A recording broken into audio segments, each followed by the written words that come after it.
Je crois qu'il faut d'abord avoir personnellement, pour chaque enfant de Dieu, une relation personnelle avec le Seigneur. Que ça soit le pasteur ou la femme du pasteur ou l'enfant du pasteur, chacun doit avoir une relation avec le Seigneur.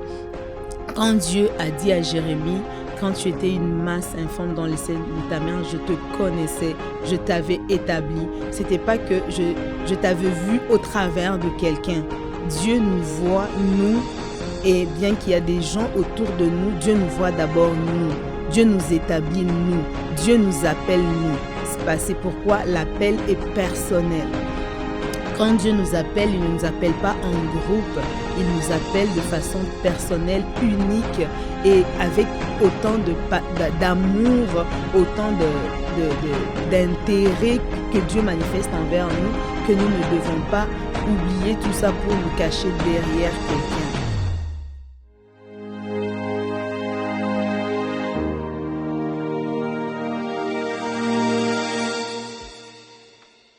Bonjour et bienvenue sur Terre des Femmes. Je m'appelle Joël Ouatta et c'est moi qui vais présenter cette série de podcasts durant toute la saison.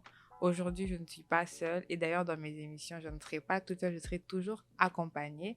Et j'ai eu la grâce aujourd'hui d'être avec une personne que j'aime beaucoup, une femme de Dieu que j'admire énormément, le pasteur Nathalie, que j'appelle affectueusement maman. Bonjour pasteur Nathalie. Bonjour Joël. Comment vous allez? Je vais super bien, merci. En tout cas, je suis très contente de vous avoir aujourd'hui avec nous. C'est un grand honneur, surtout que c'est le tout premier épisode. Donc, vous inaugurez avec moi Terre des Femmes en soi. Yes. Donc, je vais vous laisser vous présenter en quelques mots, juste nous dire qui vous êtes et ce que vous faites. Encore une fois, merci vraiment Joël pour cette invitation, pour cet honneur que j'ai de pouvoir commencer la Terre des Femmes.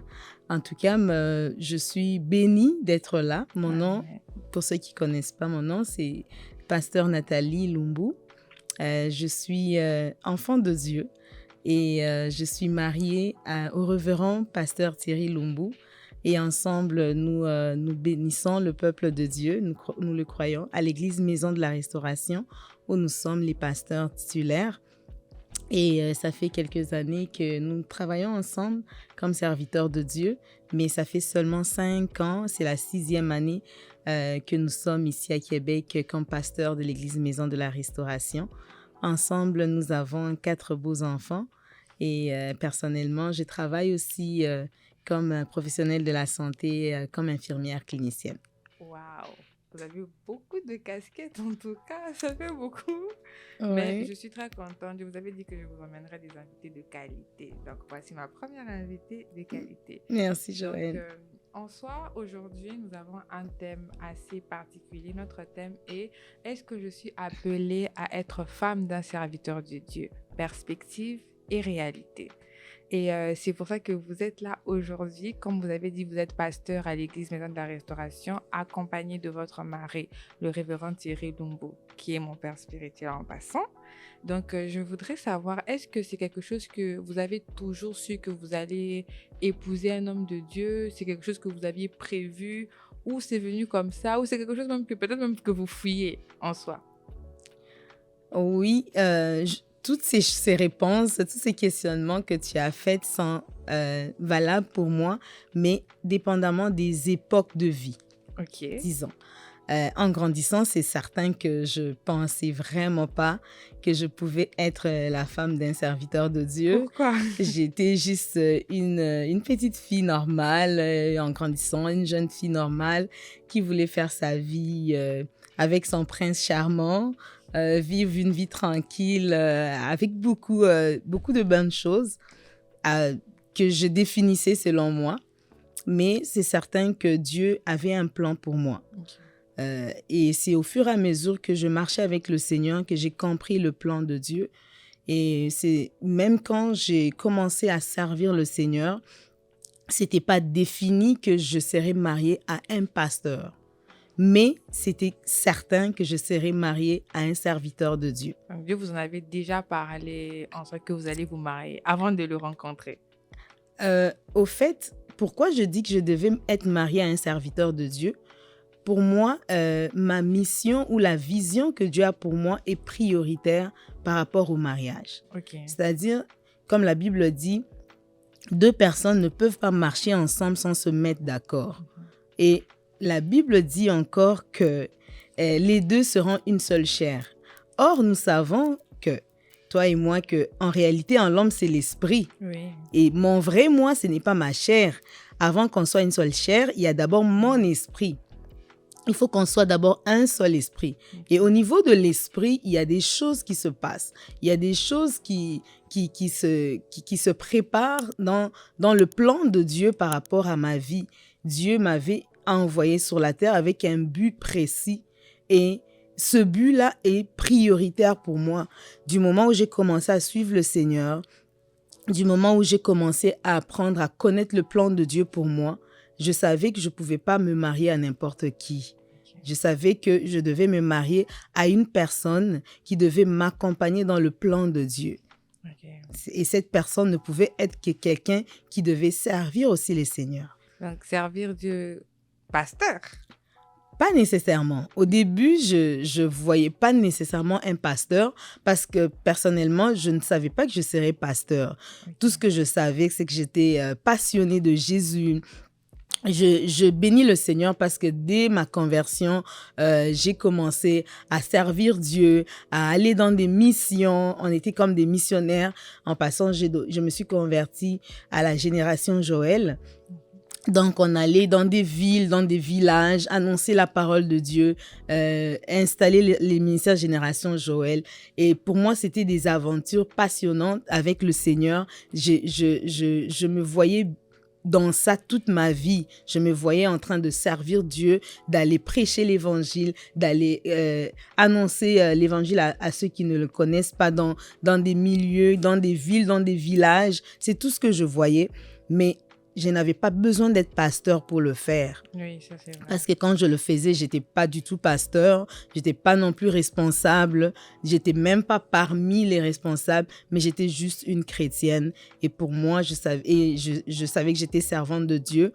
C'est pourquoi je le faisais et je me voyais aux côtés d'un serviteur qui serait autant passionné pour servir Dieu. Donc, en vrai, c'est juste que vous saviez au fond de vous que vous devez vous marier avec quelqu'un qui a la même passion de servir Dieu comme vous. Exactement. Mais ce n'était pas nécessaire que ce soit un pasteur. Exactement. Mais est-ce que l'idée de se marier avec, par exemple, un pasteur, ça vous avait déjà traversé l'esprit quand vous avez rencontré le pasteur Thierry, quand vous l'avez rencontré, il était déjà pasteur? Non, il n'était pas pasteur du tout quand je l'ai rencontré. Il était tout simplement un frère, un serviteur de Dieu. Et quand vous vous êtes mis ensemble pour le mariage, est-ce que vous saviez qu'il allait finir pasteur? Est-ce que lui, il avait déjà cette vision-là? Oui, parce que quand on se côtoyait, quand on apprenait à se connaître, bien sûr qu'il me disait la vision de ce que Dieu lui avait montré de sa vie. Il me parlait qu'il serait pasteur et que un jour, il serait amené à conduire des gens comme berger dans une église. C'était une vision que le Seigneur lui avait montrée, mais ce n'était pas encore arrivé, mais il se préparait lui-même par rapport à ça. Donc, s'il me l'expliquait, c'est parce qu'il voulait que je m'attende aussi à ce que je vive avec. Et vous le preniez comment? Parce qu'aujourd'hui, des fois, ça arrive à beaucoup de filles quand ils apprennent à connaître quelqu'un, dès que la personne dit qu'il est pasteur, ils disent « Ah, moi, je ne pourrais pas être la femme d'un pasteur et tout, parce qu'il y a trop, on sait tous qu'il y a trop de responsabilités derrière ça. » Est-ce que vous sentiez, vous saviez que vous pourrez assumer la tâche de l'accompagner dans sa mission? C'est sûr que c'est pas quelque chose que, alléluia, je suis prête à le faire, mais c'est quelque chose que Dieu nous prépare à. Okay. C'est quand il me parlait, je voyais des pasteurs autour de moi, je voyais des femmes de pasteurs autour de moi. D'ailleurs, même quand je me suis donnée au Seigneur et que je priais dans une église de réveil, je voyais les femmes de pasteurs À mon époque, les femmes que je voyais, je ne voulais pas m'identifier à elles. Je les trouvais un peu plus derrière le ministère de de leur mari. Je les trouvais pas... c'était une apparence, parce que je ne peux pas confirmer. Je ne le trouvais pas autant épanoui dans le Seigneur que comme je le voulais personnellement. Alors, ce n'est pas quelque chose à laquelle je rêvais être la femme de pasteur. Mais plus j'avançais avec le Seigneur, plus le Seigneur me montrait aussi d'autres modèles qui correspondaient vraiment à ce que je voyais je me voyais en tant que servante de Dieu. Je voyais d'autres femmes de pasteurs épanouies, ce qui fait qu'au fur et à mesure, ma vision ou mon image de femme de pasteur changeait. Le Seigneur a commencé à me donner des modèles qui étaient encore meilleurs, des modèles qui étaient épanouis. Je me disais, c'est possible, c'est possible. Quand je voyais certaines personnes, entre autres, dans d'autres villes que j'ai voyagé, dans d'autres églises où j'ai été, et j'ai vu des femmes épanouies, des femmes qui manifestaient le ministère que le Seigneur leur a donné. Je me disais, c'est possible. Mais par rapport à la charge de femme de pasteur, moi, je dirais que c'est une grâce. Okay. De là vient aussi que c'est aussi un appel. On ne peut pas s'autoproclamer, moi, je veux être la femme d'un pasteur. C'est pas par plaisir. C'est pas par plaisir du tout. C'est un appel à quelque part que le Seigneur nous donne, que il nous prépare à ça. Il prépare notre cœur, il prépare notre environnement, il prépare notre façon de voir les choses, notre vision. Il nous prépare. Il y a tellement de choses que Dieu fait. Dieu, c'est un papa responsable. Il ne va pas nous brusquer. Et c'est au fur et à mesure qu'on se retrouve dans cette peau qu'on l'accepte finalement.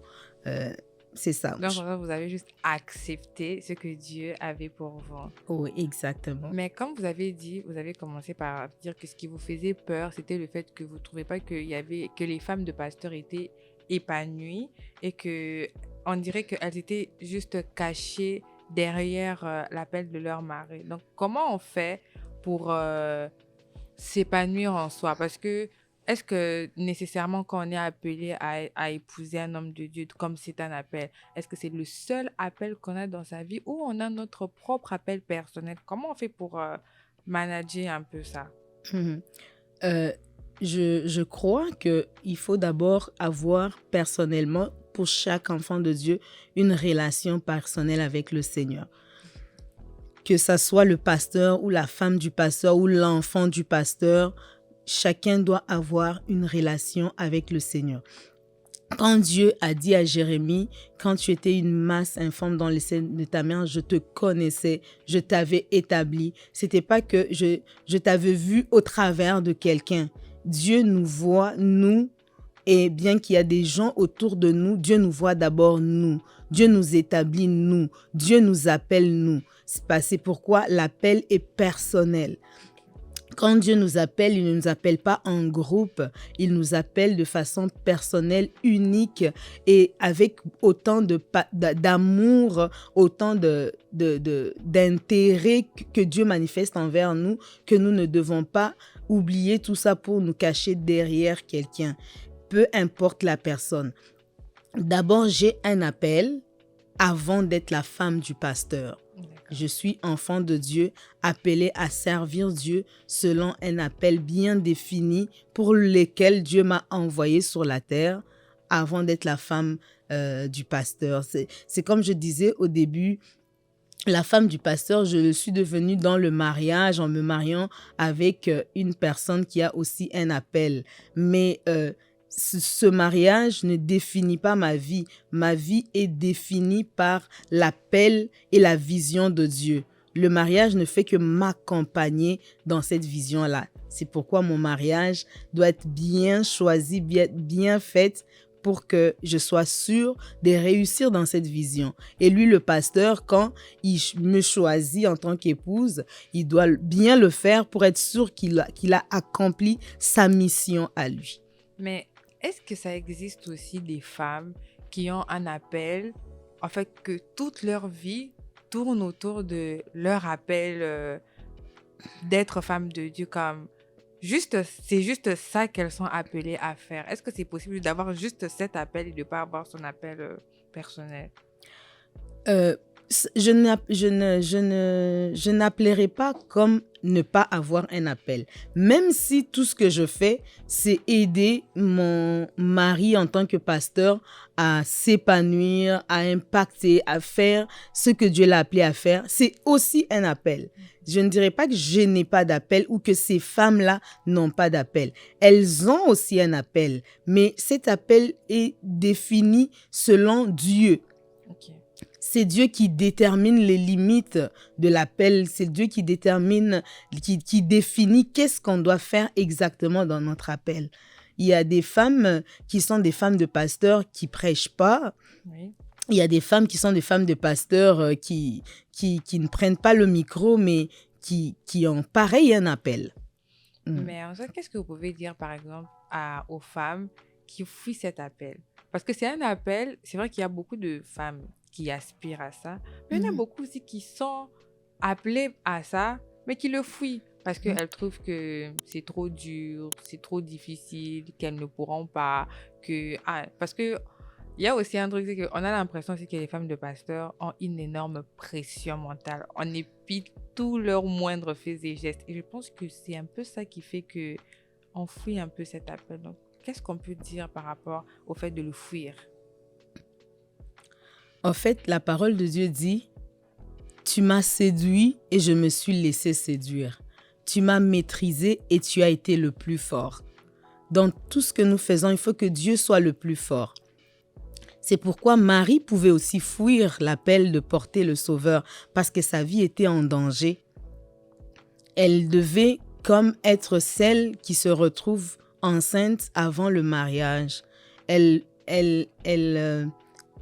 pouvait avoir à subir une lapidation à son époque. Exactement.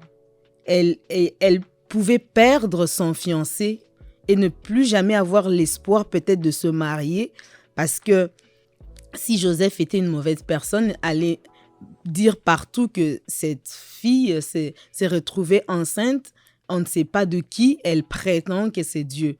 Mais elle a dit à l'ange, « Je suis la servante du Seigneur, qu'il me soit fait selon ta parole. » C'est-à-dire, en ce moment-là, elle s'est soumise au-delà de ses limites, au-delà de ses forces. Elle savait que c'est quelque chose qui dépassait ses capacités.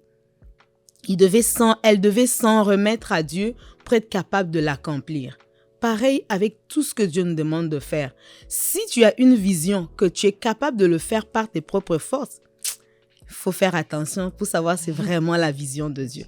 La vision de Dieu nous dépasse toujours. Parce qu'il y a des personnes qui veulent l'être par pur plaisir. Exactement. Juste pour être la femme d'un serviteur de Dieu. Exact. La vision de Dieu va toujours nous dépasser, va toujours nous faire poser des questions, nous faire peur, nous faire « est-ce que je pourrais réellement y arriver ?» Mais en fin de compte, on se soumet à Dieu, on se dit « Seigneur, je m'abandonne à toi. Si je vais y arriver, ce ne sera ni par ma force, ni par ma puissance, mais ce sera par ton esprit. » Donc, c'est sûr que c'est difficile, c'est sûr qu'il y aura des moments de défis, des challenges qu'il faudra affronter, mais ça ne sera pas par notre propre force. À celles qui veulent abandonner, moi, je ne dirais pas « vas-y, go » ou « retire-toi ». Moi, je dirais « sois à l'écoute de Dieu ». Sois certaine que si tu as entendu Dieu, que c'est Dieu qui t'envoie dans ce chemin, fais-lui confiance. C'est certain que par ta propre force, tu ne pourras pas y arriver. Dieu va te donner la capacité d'affronter toutes sortes de défis en tant que femme de pasteur s'il t'a appelé à le devenir. Mais est-ce que, rentrant quand quand vous cheminez avec le pasteur Thierry et même quand vous vous êtes mariés, est-ce que quand, par exemple, la vision qu'il avait commençait à se matérialiser, vous avez commencé à voir que non, l'Église commence petit à petit. Est-ce qu'à un moment, vous avez peut-être paniqué, vous avez rencontré des difficultés ou des choses qui vous ont donné envie d'abandonner en ça? Disons que dès le départ, ce n'était pas quelque chose que j'ai accueilli avec avec beaucoup d'enthousiasme. C'est sûr que, comme je disais, ok, c'est la volonté de Dieu, on va y aller le moment venu. Nous serons pasteurs dans une église. Il faut dire qu'on a cheminé ensemble pendant longtemps en tant que serviteurs dans des églises où on n'était pas pasteur titulaire. Par exemple, il a toujours donné le témoignage qu'il a été à Montréal pendant 17 ans. Moi, je suis arrivée après. J'ai fait 10 ans là-bas à Montréal avec lui dans une église que je salue, le pasteur, notre parrain de mariage en plus, le berger pasteur Richard. On était là, on servait le Seigneur, tout était beau, tout était bon. J'aimais tellement, je me sentais bien. Je servais déjà le Seigneur, je voulais pas plus. Mais du coup, Dieu lui a parlé que c'est le moment où la vision que je t'ai dit doit se réaliser. Tu dois aller à Québec pour commencer finalement l'œuvre en tant que pasteur titulaire. Mais je t'assure que j'ai beaucoup pleuré.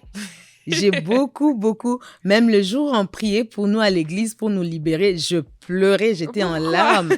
Pourquoi? Parce que je me voyais comme, oh, finalement, c'est comme si tu avais des béquilles, quand on lève ces béquilles, là, tu sais plus, est-ce que je dois marcher à quatre pattes ou que je dois sauter ou je dois faire quoi? Et il y a aussi la communauté, il y a toute la structure qui est établie, le confort qu'on a à un moment donné quand on sert Dieu dans une certaine communauté. Mais finalement, il faut aller à Québec, il faut commencer. Du coup, tu étais habitué à arriver à l'église, tout est en place, les choristes sont là, tout est beau. Mais non, c'est toi qui dois être là. C'est toi qui dois être là pour ouvrir la porte. C'est toi qui dois être là pour accueillir les gens. C'est toi qui dois être là pour intercéder. Exactement. C'est toi qui dois être là. Et c'était pas facile au début. Au début, je lui disais toujours, est-ce que tu es sûr que c'est vraiment le moment et qu'on ne peut pas encore attendre un peu? C'était comme, je n'étais pas toujours prête pour y aller vraiment. Mais c'est un homme qui écoute Dieu, qui dit non, c'est le moment. Malgré tout ce qu'on avait comme ressentiment, comme crainte, on s'est confié dans le Seigneur. On continue à se confier dans le Seigneur parce que les défis seront toujours là. Et Dieu n'arrête pas de nous surprendre agréablement et de se montrer comme un père responsable. Et j'avais une autre question. On n'en parle pas beaucoup, c'est vrai, à l'église, mais comme mentalement, est-ce que la charge mentale est vraiment aussi forte qu'on le dit? Parce que moi, je ne suis pas femme de pasteur, moi je viens à l'église, mais on a toujours l'impression qu'il y a une plus grosse charge chez la femme que chez l'homme. Une charge peut-être invisible qu'on ne voit pas. Est-ce qu'elle existe réellement, cette charge? Et si elle existe, comment on fait pour dealer avec ça? Et parce que quand on vous regarde, on dirait que tout va bien.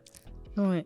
Mais comment on fait pour dealer avec cette charge mentale de porter celui qui porte l'église? Oui. Comment dealer avec? La première chose, c'est justement cette préparation que Dieu nous donne à être la femme du pasteur. Parce que Dieu prépare nos cœurs, au fait. Okay. Dieu prépare nos cœurs à savoir qu'il y aura des gens qu'il faudra porter dans le cœur. Il faudra avoir un grand cœur, comme on dit. Un grand cœur pour accepter toutes sortes de personnes, des gens qui sont introvertis, des gens qui sont extravertis, des gens qui parlent en bien, des gens qui parlent en mal, des gens qui soutiennent, des gens qui critiquent, des gens... Mais il y a toutes sortes de gens, mais il faut les aimer et les aimer réellement. Wow. Parce que l'Église, comme on dit, c'est comme l'arche de Noé. Il y a toutes catégories et on doit accueillir et le lion et le serpent et le zèbre et les oiseaux et la brebis. On doit tous les accueillir parce que c'est Dieu qui amène les gens là où il veut. Et si les gens, Dieu plutôt les amène dans notre bergerie, c'est parce qu'il sait nous sommes capables de leur donner les soins qu'il faut pour qu'ils s'épanouissent dans le Seigneur. Et donc, c'est pas quelque chose qui est humain, mais qui est surnaturel. C'est par la force de Dieu qu'on est capable d'y arriver. C'est beaucoup par la prière. à se confier. On va puiser la force dans le Seigneur et c'est cette force-là qui fait qu'on paraît toujours être forte, être contente, être top chef, mais on se dit, ben, comment tu fais? Mais moi-même, je ne sais pas comment j'y arrive, mais c'est une force surnaturelle qui me permet de pouvoir accompagner mon mari dans tout le poids qu'il a. Parce que oui, je suis la femme du pasteur, mais je suis aussi l'épouse du pasteur. Oui. Je suis la mère des enfants du pasteur. Oui. Donc, il y a le côté famille qui demande aussi beaucoup. Il y a le côté église qui demande aussi beaucoup. Mais à savoir que à l'église, quand on voudra... C'était ma prochaine question. Ouais.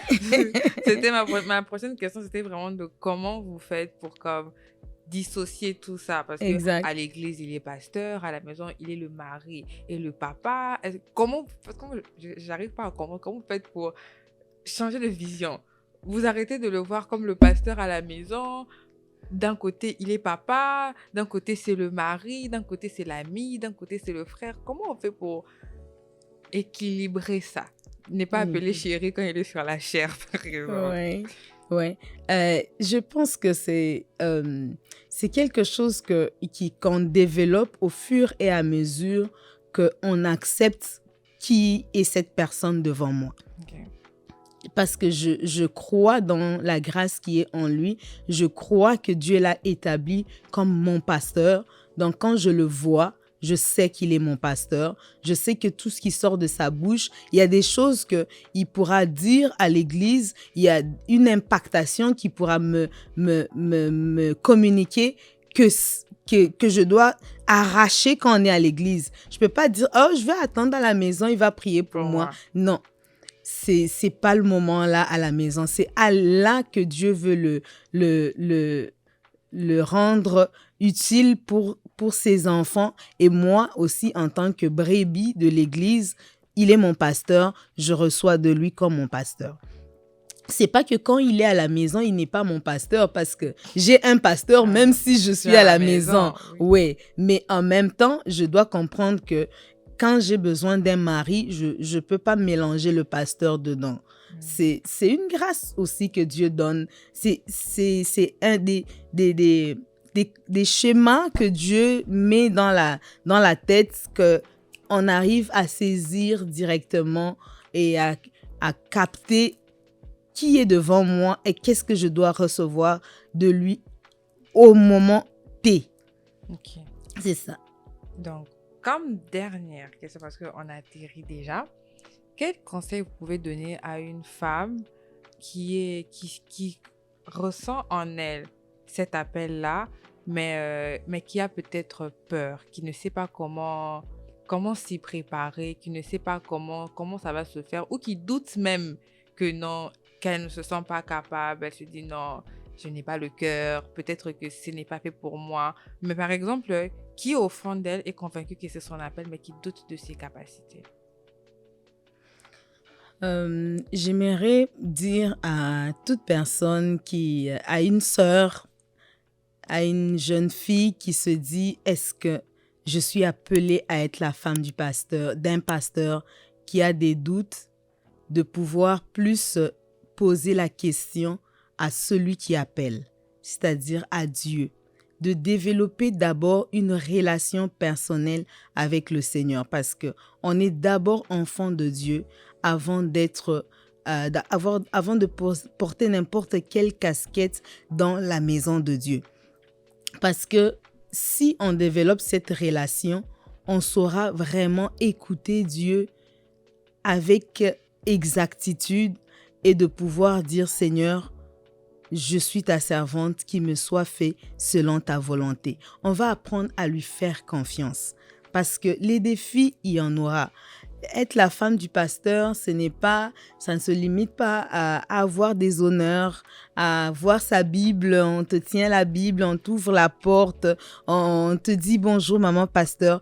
Il y a des défis et le plus important, c'est d'abord de cultiver cette relation avec le Seigneur qui permettra à ce que nos cœurs soient préparés pour devenir au fait, exercer ce rôle-là dans sa maison. Parce que le plus de problèmes qu'il y a maintenant, c'est au niveau du cœur. Oui, Si notre cœur n'a pas été préparé pour ça, on vivra dans le doute. Et à un moment donné, si on rentre dans ce rôle-là avec des doutes, on va finir par lâcher parce que les défis, il y en aura. Il y aura des défis qui pourront même nous dépasser parce qu'on se rend compte que finalement, le pasteur, c'est comme une lumière, c'est comme une star. Les gens sont attirés par cette étoile-là. Et même, il y aura peut-être aussi des sœurs à l'église qui vont venir, par exemple, juste parce qu'elles sont attirées par cette étoile. Mais il faudra être capable de dire, je prête mon mari à l'église. Il n'est pas juste mon mari. Okay. Il est l'esclave de Jésus. Amen. Il doit servir les autres. Il doit servir celles qui viennent pour vraiment recevoir de Dieu et celles qui viennent pour autre chose. Et il faut avoir un cœur que Dieu a programmé pour ce genre de choses. Un cœur de mère, au fait, pour accepter tout le monde. Un cœur, parce qu'il y en a qui sont aussi venus pour autre chose, mais que Dieu a ramené sur le chemin. Mais si on les renvoie parce que la maman pasteur est jalouse, parce que la maman pasteur ne les supporte pas, ce sont des âmes qu'on peut perdre et peut-être des puissantes servantes de Dieu qu'on peut manquer dans l'armée céleste. Parce qu'on n'a pas eu le cœur. Parce qu'on n'a pas eu le cœur. Parce que la jalousie a rempli le cœur. Donc, la Bible dit, garde ton cœur plus que toute autre chose. Ma sœur, que ton cœur soit tout entier à Dieu. Que Dieu modèle ton cœur, que Dieu travaille ton cœur, que Dieu le prépare à ce qu'il veut faire. Il va le remplir d'onction, d'amour, de force, de compassion pour être capable de pouvoir le faire et pour dire finalement, oui Seigneur, je le veux. Peu importe le poids, peu importe qu'est-ce que cela va prendre, de toutes les façons, je ne serai pas seule à prendre ce poids. Je serai avec toi, Jésus, pour porter ce poids. Oh, wow. Amen, amen. En tout cas, merci beaucoup, maman, pour cet enseignement, vraiment. Mais la partie là d'avoir le cœur, en tout cas, je pense que nous toutes, on doit prier pour ça, qu'on soit appelé à être femme de Dieu ou pas. Je pense qu'en tant que femme, on doit toujours prier pour que Dieu nous donne le cœur de supporter la charge de nos maris. Parce que c'est peut-être pas le pastorat, c'est peut-être pas le prophétique. Peut-être que ton mari est appelé dans la musique, ton mari est appelé dans des grandes choses. Toutes les homme d'affaires. Même les hommes d'affaires, l'argent aussi, ça attire. Exactement. Donc, je pense que c'est pas seulement pour les femmes qui sont appelées en tant que servantes de Dieu, c'est pour toutes les femmes. Et aussi, j'ai beaucoup aimé quand vous avez parlé du fait que, malgré le fait qu'on a cet appel-là, dans la préparation, il faut développer la relation et l'intimité avec Dieu. Peut-être c'est peut-être dans cette intimité-là que Dieu va te dire non, c'est pas ton appel. Exact. C'était peut-être tes propres pensées, c'était peut-être les désirs que toi tu voulais, mais c'était pas forcément ton appel. D'où l'importance et la nécessité de développer sa relation personnelle avec Dieu pour que Dieu nous révèle par lui-même son appel. Amen. Donc, j'étais très contente. Je ne sais pas vous, mais moi, j'ai été vraiment richement bénie par tout ce qui s'est dit aujourd'hui. Et je tiens vraiment à vous remercier d'être venu, d'avoir accepté l'invitation et d'avoir inauguré ce programme avec nous. C'est une bénédiction pour moi personnellement. Amen. D'avoir ma maman avec moi pour commencer Terre des Femmes. Oh, le plaisir est vraiment partagé. Je suis vraiment honorée de partager ce moment et de pouvoir aussi bénir une sœur quelque part. Pas beaucoup. Même une seule. Donc, merci à vous d'être arrivés jusque-là. J'espère vraiment que toutes les paroles qui ont été sorties ici sont tombées sur des cœurs qui ont des terres fertiles et qui vont produire des fruits. Donc, voilà, nous sommes arrivés à la fin de notre premier épisode de la première saison de Terre des Femmes. On se retrouve pour le prochain épisode qui va arriver très très bientôt. Et n'hésitez pas de partager, de commenter, de témoigner aussi si c'est quelque chose qui vous a touché ou quoi que ce soit. En commentaire, ça nous ferait vraiment, vraiment plaisir. Donc, merci maman Nathalie encore une fois. Merci à vous de nous avoir regardés et je vous dis à la prochaine. Que Dieu vous bénisse. Bye Au bye. revoir. Merci.